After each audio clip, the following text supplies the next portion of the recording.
Hello guys, फिर से आपका एसआर स्टडी क्लास में स्वागत है। तो हम समास के बारे में पढ़ रहे थे। सबसे पहले हम अव्ययभाव पढ़ा, क्रमधारय, द्विगु और द्वंद्व। आशा करता हूँ कि आप सबको अच्छे से समझ में आया होगा। शॉर्ट ट्रिक्स के माध्यम से और बिल्कुल बेसिक उदाहरण के माध्यम से मैंने आपको समझाने की कोशिश की है और इसको हम बेहतर बनाने के लिए। और अब आज का जो अपना टॉपिक रहने वाला है वो रहेगा बहुब्रीहि समास। तो हम समास में पदों की प्रधानता के आधार पर चल रहे थे कि कौन सा पद प्रधान होता है। इसमें सब अपोजिट है।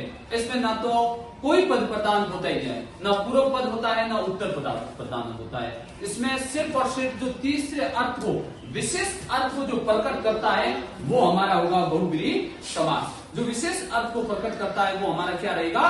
बहुब्रीहि समास। दोनों पद इसमें गौण रहेंगे, उसकी कोई प्रधानता नहीं रहेगी। इसमें जो भी होगा वो तीसरे अर्थ। तो हम लिख सकते हैं पदों की प्रधानता न होकर, पदों की प्रधानता न होकर विशेष अर्थ को प्रकट करेंगे। विशेष अर्थ को प्रकट करते हैं, विशेष अर्थ को प्रकट करते हैं।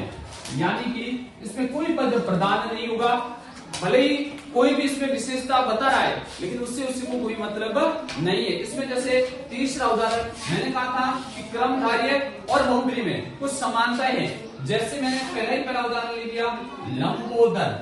क्या उदाहरण ले लिया? लंबोदर। तो जो ही हमें लंबोदर शब्द मिला, इसमें वैसे तो पद तो दोनों प्रधान है लेकिन क्या हुआ कि लंबोदर लेते ही अपने पास में एक विशेष अर्थ आ जाता है। क्या आ जाता है? विशेष अर्थ कि लंबा है उदर जिसका, लंबा है उदर जिसका। तो लंबा उदर किसका है? गणेश जी का। लंबा उदर किसका है? गणेश जी का। तो ये गणेश जी को क्या दे दी इन्होंने? उपमा दे दी। लंबा है उदर जिसका अर्थात गणेश जी। जैसे और उदाहरण मैंने बताया था आपको कि दशानन। दशानन की दश है आनंद जिसके, यानी कि दश है सिर जिसके। तो यानी कि ऐसा उदाहरण जिससे हमें हमारे दिमाग में अपने आप में विशेष अर्थ आए तो वो अपना होगा बहुब्रीहि समास। तो इसको हम लिख सकते हैं संस्कृत में लंबम उद्रम यस्य स। लंबम उद्रम यस्य स। तो किसका है भैया? गणेश जी का। किसका? गणेश जी का। इसी प्रकार दूसरा उदाहरण मैंने बताया था आपको दशानन, यानी कि दश है सिर जिसके। तो वो कौन है? रावण। तो दशम आनंद यस्य स। दशम आनंद यस्य स अर्थात रावण। अब देखो जैसे ही आप सब कृष्ण के भक्त हो तो नाम आता है कि चक्रधारी। चक्रधारी। तो चक्र है जिस चक्र जिन्होंने धारण किया हुआ तो वो कौन है? श्री कृष्ण। चक्रम धारणम यस्य च। चक्रपाणि, सॉरी चक्रपाणि, यानी कि चक्र है जिसके हाथ में, चक्र है जिसके हाथ में या चक्र जिन्होंने धारण किया है। तो चक्रम धारणम यस्य स, जिन्होंने चक्र धारण किया हुआ है और वो आपका हो जाएगा कौन?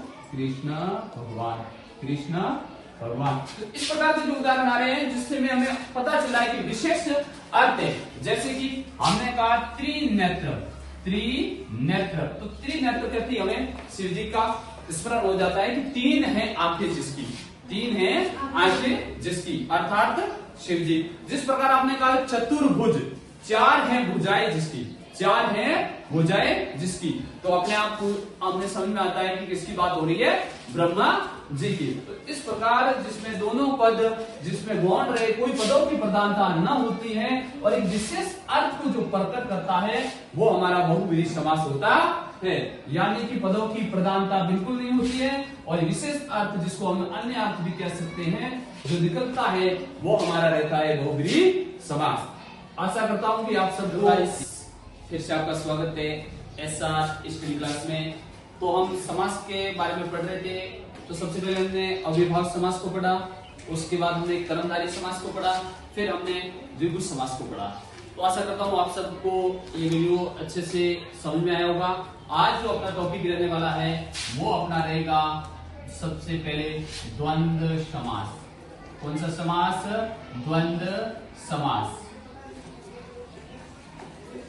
इसका शाब्दिक अर्थ होता है कि जुड़ा, दोनों में जुड़ा हुआ। तो इसमें क्या होगा, द्वंद्व समास में ये होगा कि दोनों पद हमेशा प्रधान रहेंगे और जिसमें भी जो वाक्य आएंगे वो ज्यादातर आएंगे वो आपके द्विवचन के आएंगे। ज्यादातर किसके आएंगे, द्विवचन के आएंगे, यानी कि दोनों एक साथ में जुड़े हुए होंगे। तो इसको हम लिख सकते हैं कि उभय पद प्रधानम, उभय पद प्रधानम, यानी कि दोनों पद इसमें क्या रहेंगे आपके बराबर, यानी कि उत्तर पद और पूर्व पद दोनों की एक समान विशेषताएं होगी। और जब इसका विच्छेद करेंगे, इसका विग्रह करेंगे तो इस छ से जुड़ेगा। जिस प्रकार इसको हम जैसे कि लिखते हैं रामऊ, तो हमें पता है कि राम मऊ है, तो ये हमें पता है कि रामो बोलते हैं द्विवचन में आ जाता है। तो द्विवचन में आते ही हमें पता है कि राम के साथ में कौन जुड़ी है, सीता। तो जिसको हम विच्छेद करेंगे तो हम लिखेंगे राम चे सीता छे, राम चे सीता छे, यानी कि दोनों का जुड़ाव हो रहा है। जिस प्रकार हमने लिखा पितरौ, क्या लिखा, पितरौ, तो अब देखो कि पिता के साथ में किसका जुड़ाव होगा, माता का। तो हम इसको विच्छेद में लिख सकते हैं माता चे पिता छे, माता छे पिता छे। समझ आ रहा है आपको, यानी कि ये बिल्कुल छह के साथ में जुड़ेंगे और इसमें दोनों प्रधान रहेंगे।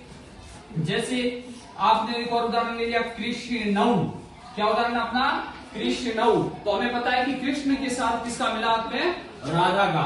तो लिखेंगे राधा चे कृष्ण चे, राधा चे कृष्ण चे। इस प्रकार एक और उदाहरण जैसे कि पाणी पादम, पाणी पादम। अब देखो संस्कृत में पानी कहते हैं हाथ को, पानी किसे कहते हैं, हाथ को, और पादम यानी पैर, पादम यानी पैर। तो हम इसको विग्रह कर सकते हैं पाणी च पादम च, पाणी च पादम च। इस प्रकार जितने भी अपने जो उदाहरण बनेंगे वो द्विवचन के बनेंगे और जब विग्रह करेंगे उस समय ये किससे जुड़ेगा, छह से जुड़ेगा। एक और उदाहरण हम इसका ले लेते हैं धर्मार्थ, क्या होगा, धर्मार्थ। जब धर्मार्थ हम बोलते हैं तो इसमें हमें ऑटोमेटिकली नाम आ जाता है धर्म छे अर्थ छे, धर्म छे अर्थ छे, धर्म छे अर्थ छे। इस प्रकार इसमें जो भी वाक्य आएंगे ज्यादातर आपके आएंगे वो द्विवचन के आएंगे और दोनों इसमें है वो जुड़े हुए रहेंगे। तो आशा करता हूं कि ये आपको समास अच्छे से समझ में आया। एक बार और बता देता हूं कि द्वंद्व समास, इसमें दोनों पद प्रधान रहेंगे। कभी कभार प्रश्न ये भी पूछा जा सकता है कि उभय पद प्रधानम क, ऐसा भी प्रश्न बोर्ड में दे देते हैं कि उभय पद प्रधानम क, तो कि उभय पद जिसमें दोनों पद प्रधान रहते हैं वो हमारा कौन सा होगा, द्वंद्व समास। और द्वंद्व समास की मूल विशेषता है कि विग्रह करने पर ये च के साथ में जुड़ेगा, जिसे च कहते हैं और हिंदी में कहते हैं और, हिंदी में कहते हैं और। राम और सीता, माता और पिता, राधा और कृष्ण, पानी और हाथ और पैर, धर्म और अर्थ। तो आशा करता हूं कि आप सबको ये समास अच्छे से समझ में आया होगा। अगला जो अपना टॉपिक रहेगा वो नेक्स्ट क्लास में हम देखेंगे। धन्यवाद।